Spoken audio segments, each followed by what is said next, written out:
Next, we have one of our very newest sponsors of the Digital Cinema Society. It's Quasar Science, and Tim Kang's going to tell us about their technology.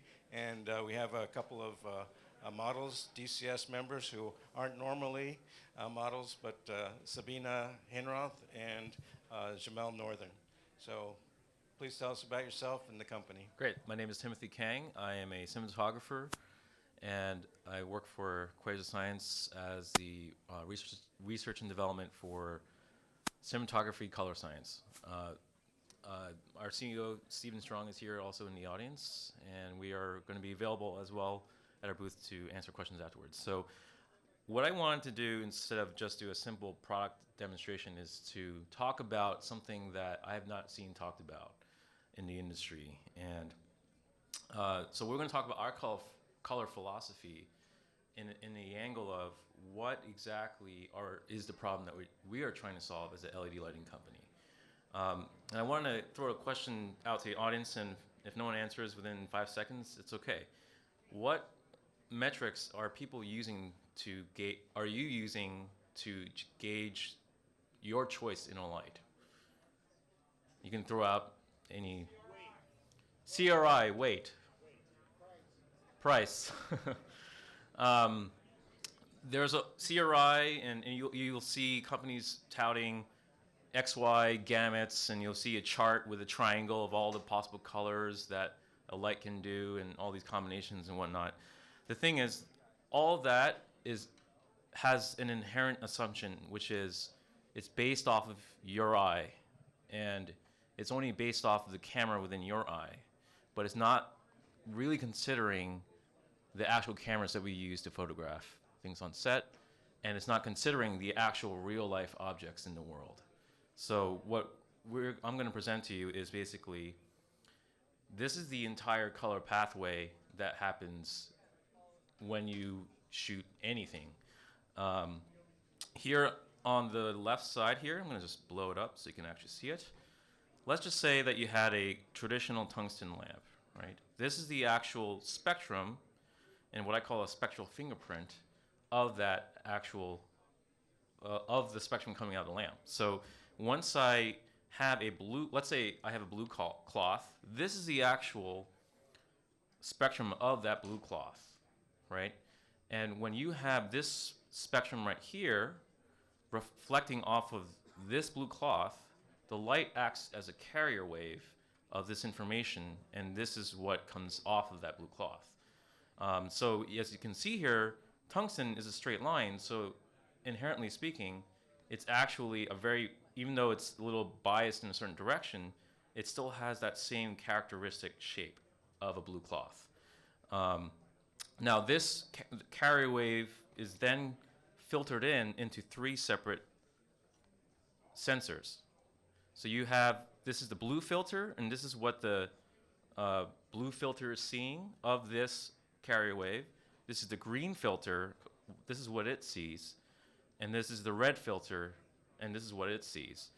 And what the camera does is basically, it's just that all the energy in that, it's the area underneath, or if you had a plot of land, it's the area in a plot of land, that is reduced to one number. All this information is one number, 255, let's say. All this, 123, all this, 100. So you're just condensing all the spectrum down into 3 numbers. And then with all the post work that goes on, the monitor outputs these 3 signals, a blue signal, a green signal, and a red signal, and then your eye sees it as this.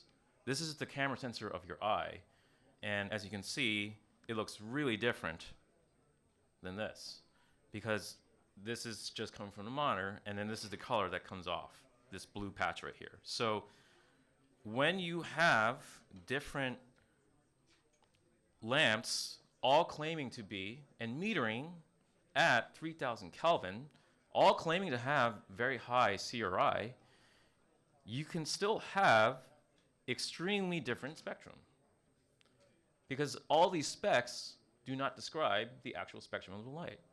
So when you have the blue cloth with its complicated squiggle, or anything in the world that you see all has is complicated squiggle of some sort or a combination of all these complicated fingerprints. This is the resultant spectrum that comes out of it. And even though you have the same color light, just in terms of a meter, this is what the camera sees. And when you see that the camera sees something very different, you're going to obviously get a different color rendered for the object in the real world. So the bottom line is, not all lights are the same, and even if the gamut is said to be something, it doesn't speak to the truth of what's actually happening in front of the camera. So what we do at Quasar is we're trying to take all this into account. And our philosophy and the problem that we're trying to solve is this is the problem. It's not just a matter of gamut, it's not just a matter of meeting certain specs alone. We're actually trying to solve the issue of how do you get the right spectrum that you need to get the right image. And when you have, if the whole world was just single tone colors, if everything was discretely separable, and you have a solid blue shirt and solid skin tone, you had solid everything, this is not a problem. But who here sees the world? You see that it is all really complicated. You have plaid shirts. Our skin has blood vessels. We have blush responses. And when you see that truth, this is something that you cannot fix in post, no matter what kind of color 3D LUT processing and secondaries and all that. You're going to get a lot of things that are matching when they shouldn't match. So if you try to fix it, then you waste a lot of time in post having to trace it and draw it, and even if that's possible, a power window just to fix these issues. So this is a summary of, as an example, of how our white light LED at 3000 Kelvin matches up. And if you can see, it's not a huge surprise that there are differences between our lamp and 3000 Kelvin, but it's not as big of a difference from tungsten, let's say, than these other two LEDs that are on the market.